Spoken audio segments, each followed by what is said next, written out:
Haunted बस। रात के करीब 11 बज रहे थे। सड़क पर इक्का तुक्का गाड़ियां चल रही थी। अपनी नाइट शिफ्ट खत्म करके शीला और निकिता बस स्टॉप पर खड़ी थी। आज तो हमें बहुत देर हो गई। पता नहीं घर जाने के लिए हमें कोई साधन मिलेगा भी या नहीं। अगर कोई साधन नहीं मिला तो कहीं रात इसी बस स्टॉप पर ना बितानी पड़े। अपनी काली जुबान बंद कर। जब देखो तब उल्टी बातें ही करती है। अरे कुछ देर रुक जाना, कुछ ना कुछ मिल ही जाएगा।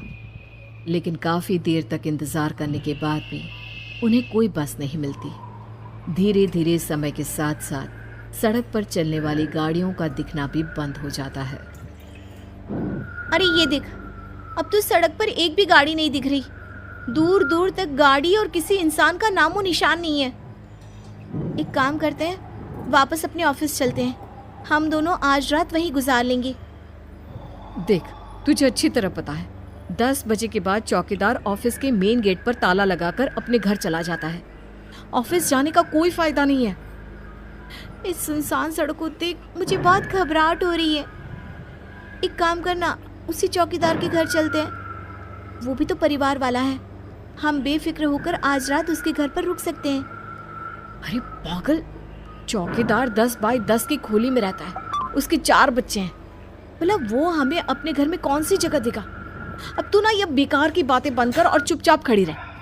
शायद कोई लिफ्ट ही मिल जाए। फिर काफी देर इंतजार करने के बाद आखिरकार एक नीले रंग की बस उनके सामने आकर रुकती है। बस का दरवाजा खोल कंडक्टर उन दोनों से कहता है, कहिए कहाँ जाना है आप दोनों को? देखिए मेरी पूरी बस खाली पड़ी है। मैं आप दोनों को आपके ठिकाने पर छोड़ दूंगा। इतना कहकर कंडक्टर मुंह में भरे पान की पिचकारी सड़क पर दे मारता है। निकिता, लोगों का कहना है कि कुछ महीने पहले इसी तरह अंधेरी रात में एक नीली बस के अंदर कुछ बदमाशों ने एक जवान लड़की की हत्या कर दी थी। इस बस का रंग भी नीला है। कहीं ये वही बस तो नहीं? कंडक्टर शीला की बात सुन लेता है और मुस्कुराते हुए कहता है, देखिए मेम साहब, उस घटना के बारे में मैंने भी सुना है। माना कि उस बस का रंग और मेरी बस का रंग एक है, लेकिन दुनिया में नीले रंग की एक ही बस तो नहीं है ना। हाँ, ये तो सिर्फ एक इत्तेफाक है। देखिए हमारी बस में एक मेम साहब पहले से ही बैठी हैं, चाहे तो आप देख लीजिए।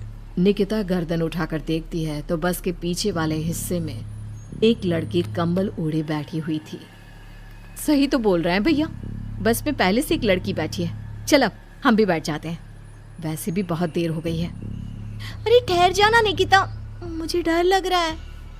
अरे तुझे इतना ही डर लग रहा है तो तू यहीं खड़ी रहे, मैं तो चली। अरे तुम मुझे छोड़कर कहाँ जा रही है? मैं भी चलती हूँ। दोनों बस में जाकर बैठ जाती हैं। देखते ही देखते ड्राइवर बस को तेज रफ्तार में चलाना शुरू कर देता है। तभी शीला की नजर पीछे वाली सीट पर अकेली बैठी लड़की पर पड़ती है। उस लड़की की लाल आंखें और उसका आधा जला हुआ चेहरा देखकर शीला घबरा जाती है। सुन निकिता, हमारे पीछे जो लड़की बैठी है ना, उसकी आंखें एकदम खून की तरह लाल और चेहरा किसी चुड़ैल की तरह डरावना दिख रहा है। अरे छोड़ ना, कौन कैसा दिखता है? मुझे इन सब बातों में कोई दिलचस्पी नहीं है। मैं थोड़ी देर झपकी लेना चाहती हूँ, इसलिए अब तू अपनी बड़बड़ बंद कर प्लीज। बेफिक्र निकिता अपनी आंखें बंद करके बैठ जाती है। दूसरी ओर बस जंगल के रास्ते में पहुंची है। चारों तरफ घना अंधेरा और साथ ही जंगल में मौजूद जंगली जानवरों की डरावनी आवाजें शीला को और भी ज्यादा डराए जा रही थी। थोड़ी ही देर में बस एक बरगद के पेड़ के पास से गुजरती है। तभी अचानक बरगद की डाल पर बैठी एक बिल्ली कूदकर खिड़की के रास्ते शीला की गोद में आ गिरती है। मर गई रे, बचाओ मुझे, कोई बचाओ। शीला के चिल्लाने की वजह से निकिता की आंख खुल जाती है और वो भी घबराकर इधर उधर देखने लगती है। तभी पीछे वाली सीट पर बैठी लड़की उठकर शीला के पास आती है और बिना कुछ कहे उस बिल्ली को शीला की गोद से उठा उसे सहलाते हुए अपनी गोद में लेकर वापस अपनी सीट पर जाकर बैठ जाती है।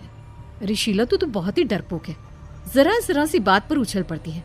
मैं कल से अकेले ही सफर करूंगी। अरे मैं क्या करूं? वो बिल्ली अचानक मेरी गोद में आ गिरी। अपनी बकवास बंद कर और मुझे चैन से सोने दे। इस तरह शीला को डांटकर निकिता फिर सो जाती है, पर तभी अचानक एक झटके से ब्रेक लगाकर ड्राइवर बस को रोकता है। शीला खिड़की से बाहर झांक कर देखती है तो उसे सड़क के किनारे एक काला आदमी खड़ा दिखाई देता है। उसकी बड़ी बड़ी दाढ़ी और अजीब से कपड़े देखकर शीला को घबराहट होने लगी। क्या हुआ ड्राइवर भैया, आपने बस क्यों रोक दी? अरे वो देखो, वहाँ वो सड़क के किनारे एक आदमी खड़ा है, उसी के लिए मैंने बस रुकवाई है। शीला निकिता को धक्का देकर नींद से जगाती है। अरे अब क्या हुआ? वो देख, सड़क किनारे कितना डरावना आदमी है। उसका अजीबोगरीब हुलिया देखकर लगता है जैसे कोई शैतान खड़ा हो। अब शीला की तरह निकिता भी उस आदमी को देखकर थोड़ा डरने लगती है। कंडक्टर, क्या तुम उस आदमी को बस में चढ़ाने वाले हो? उसे देखकर हमें डर लग रहा है, उसे बस में मत चढ़ाओ। अरे डरने की कोई बात नहीं है मेम साहब, ये आदमी जंगल के पीछे वाले गांव में रहता है। ये रोज इसी वक्त मेरी बस में बैठकर पड़ोस वाले गांव में जाता है, और वैसे भी ये बेचारा गूंगा है।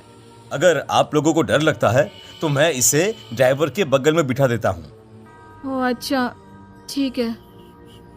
फिर कंडक्टर का इशारा पाते ही वो आदमी बस में सवार हो जाता है। ड्राइवर दोबारा एक्सीलेटर पर जोर देकर बस को आगे बढ़ाता है। थोड़ी ही देर में बस एक घाटी पर चढ़ती है।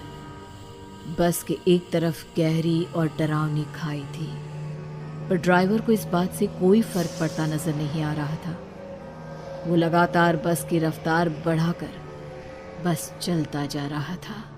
ड्राइवर भैया, आप देखते नहीं क्या बगल में इतनी गहरी खाई है? बस की रफ्तार लगातार बढ़ाए जा रहे हो, थोड़ा धीरे चलाओ ना। अरे मेम साहब, घबराने की कोई बात नहीं है, ये तो मेरा रोज का काम है। मैं तो यहाँ इसी रफ्तार से बस चलाता हूँ। आप बेफिक्र होकर अपनी सीट पर बैठ जाइए, आपको कुछ नहीं होगा।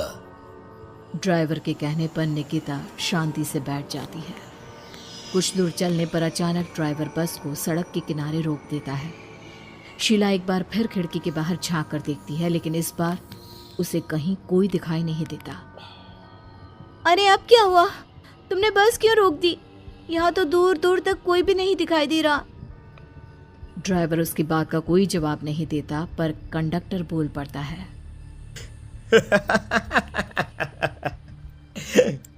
ये हमारी फेवरेट जगह है, हम अपने सारे अच्छे काम यहीं पर करते हैं। अब हमारा प्रोग्राम खत्म होने के बाद ही बस यहाँ से आगे बढ़ेगी। इतना कहते ही कंडक्टर सीट के नीचे रखी एक शराब की बोतल निकालता है। अरे ये सब क्या है? तुम्हारे बस में सवारी बैठी है, उन्हें घर पहुंचाने की जगह तुम यहाँ सड़क के बीच में बस रोककर शराब पियोगे? बस में लड़कियों के बैठे हुए भी तुम्हें ये सब करते हुए शर्म नहीं आती? कंडक्टर कोई जवाब नहीं देता और मुस्कुराते हुए शराब पीने लगता है। तभी ड्राइवर और दूसरा आदमी भी कंडक्टर के साथ मिलकर शराब पीने लगते हैं। निकिता, मुझे इन तीनों के इरादे कुछ ठीक नहीं लगते। हमने इस बस में बैठकर बहुत बड़ी भूल कर दी। तू घबरा मत, मैं हमेशा अपने पर्स में छोटा सा चाकू रखती हूँ। उसके रहते ये तीनों हमारा कुछ नहीं बिगाड़ पाएंगे। देखो गज्जू भैया, हमारी बस में इस समय 3 जवान लड़कियां बैठी हैं। कहो कहो सबसे पहले किसका शिकार किया जाए? मैं तो कहता हूँ कि सबसे पहले वो जो पीछे अकेले जो बैठी है ना, उसे पकड़ कर लाओ। उसके बाद इन दोनों का प्रोग्राम फिट करेंगे। ठीक है, जैसी तुम्हारी मर्जी। अब वो आदमी पीछे वाली सीट पर बैठी लड़की के पास पहुंचकर उसका हाथ पकड़ लेता है, लेकिन तभी अचानक उस लड़की की आंखें जरूरत से ज्यादा बड़ी और लाल होने लगती है। उसका चेहरा गुस्से से लाल और उसके मुंह से नुकीले दांत दिखने लगते हैं। अरे अरे अरे ये क्या? ये लड़की अचानक इतनी खतरनाक कैसे बन रही है? इतने में वो लड़की उस आदमी को उठाकर वहीं सीट पर पटक देती है। मुझे हाथ लगाएगा, तेरी इतनी हिम्मत! जोर से चीखते हुए वो लड़की उस आदमी पर हमला कर देती है और पल भर में ही उस आदमी का काम तमाम हो जाता है। ये देख ड्राइवर और कंडक्टर के होश उड़ जाते हैं। इतने में ड्राइवर अपनी जान बचाने के लिए तुरंत बस से बाहर कूद जाता है। पर तभी बस के पीछे की तरफ से तेजी से आ रहा एक ट्रक उसे कुचल कर चला जाता है। एक ही पल में अपने दोनों साथियों की मौत देख अब कंडक्टर के हाथ पैर कांपने लगते हैं। ये सब देख निकिता और शीला के भी होश उड़ जाते हैं। वो चुपचाप अपनी सीट पर ही छुप कर बैठी रहती हैं। अरे अरे कौन हो तुम और तुम इतनी भयानक कैसे बन गई? अब वो लड़की गुस्से में गुर्राते हुए कंडक्टर का गला पकड़ लेती है। इतनी जल्दी मुझे भूल गए? कुछ महीनों पहले तुम तीनों ने बड़ी बेरहमी से मेरी हत्या की थी और फिर शहर छोड़कर भाग गए। कई दिनों से मैं तुम तीनों के इंतजार में भटक रही थी। आज जाकर मेरा बदला पूरा होगा। अब तू भी अपने साथियों की तरह जहन्नम पहुंच जाएगा। अब वो लड़की कंडक्टर को उठाकर बस के पास मौजूद खाई में फेंक देती है। कंडक्टर एक बड़े पत्थर से जा टकराता है और उसकी भी मृत्यु हो जाती है। दूसरी तरफ ये सारा नज़ारा देख शीला और निकिता बेहोश हो जाती है। अगली सुबह जब उन दोनों को होश आता है तो वो अपने आप को एक सरकारी अस्पताल में पाती है।